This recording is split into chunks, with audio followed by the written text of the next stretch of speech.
I am so proud to be a friend and ally of Israel as an Arab and a Muslim. And I want to say that there is a difference between radical Islamists and moderate Muslims. You also need your Muslim friends because we are 1.8 billion people, and it's better for Israel to have many Muslims on its side rather than isolating all Muslims. But I totally agree with you.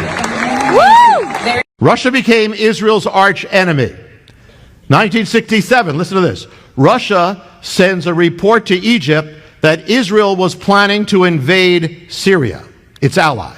The report caused Egypt and the Arab world to mobilize all its armies against Israel and say, we are now getting ready, we're going to destroy Israel, we're going to drive them into the sea.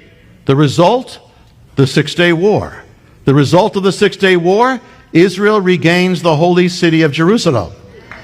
It was Russia that was behind it. Russia was causing trouble, tried to stir it up, and by accident, they didn't mean it, prophecy was fulfilled. Right, everyone, the war ongoing presently in the Middle East did not come as a surprise to many. A lot of people have been expecting it, considering the fact that Israel seems to be the only nation that has always been fighting war back to back. In fact, there's hardly a year Israel doesn't engage in battle with one enemy to the other. It is either Hezbollah or Hamas or other terrorists that are sponsored by some countries like Iran and so many. Now, this particular war has lingered for a very long time, and then it's still there. It's affecting oil price, crude oil price. The supreme leader of Iran has been taken down, and there is no more. His son has succeeded him, and some form of devastation on both sides. In fact, Israel too has suffered from loss on its bases. Its bases in the Gulf nation has been hit by Iran. Of course, a lot of people will begin to wonder why Israel has been for years engaging in war, and this war seems to have no end. Now, here's some revelation. The people of Israel can never, ever, ever, ever, ever, ever be destroyed.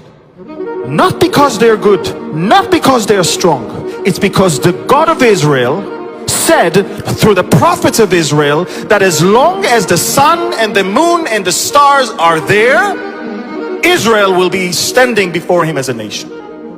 End of story. Which means that if the Ayatollahs wants to get rid of us, instead of making all those rockets towards us, they should come together and ask themselves, how do we destroy the moon, the sun, and the stars? Because only when the moon, the sun, and the stars will not be there, then, and only then, Israel will not be there. When will the sun, the moon, and the stars will not be there anymore? Any idea? In the New Jerusalem. In the New Jerusalem, nobody's going to ask you if you're a Jew or a Gentile. The only question is, are you a follower of Jesus? That's it. This revelation is indeed very, very important for so many that needs to know why Israel will continue to fight war and engage itself, because this nation needs to survive. There has been open threat against the survival of Israel. Now, in fact, Iran came out smoking a particular time that they really want to wipe out Israel, and then no nation of the world we want to stand by and allow ourselves to be completely wiped out. Now, a lot of people will be saying and asking why will the world or the superpower, especially United States of America, will not allow Iran to possess a nuclear weapon. After all, about 9 nations of the world possess nuclear weapon. Now, the nations that possess nuclear weapon are indeed they doing that to protect themselves. But of course, Iran is specifically wants to declare, have a nuclear weapon to destroy Israel. Of course, that particular revelation is indeed very important. You know, imagine if Iran has possessed nuclear weapon, you know what it will have done to Israel, because it's fact it hates Israel to a very, very large extent. And nobody will stand by, just as I said earlier, and watch itself to be wiped out from the surface of the earth. And that's why Israel is fighting tooth and nail to ensure that he continues to remain in this earth.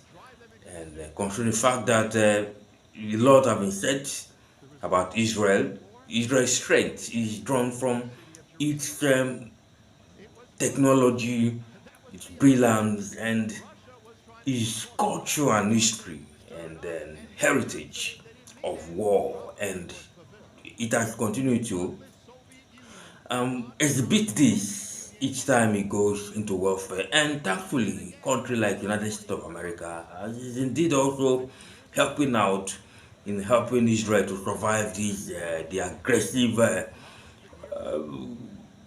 enemies like Iran and others that have surrounded them. At the time, Russia too poses as enemy to Israel, and then it's so surprising that yeah, Russia that has a majority of Coptic Christian, Orthodox Christian rather, also supporting and always been fight in the past involved in one form of aggression against Israel or the other.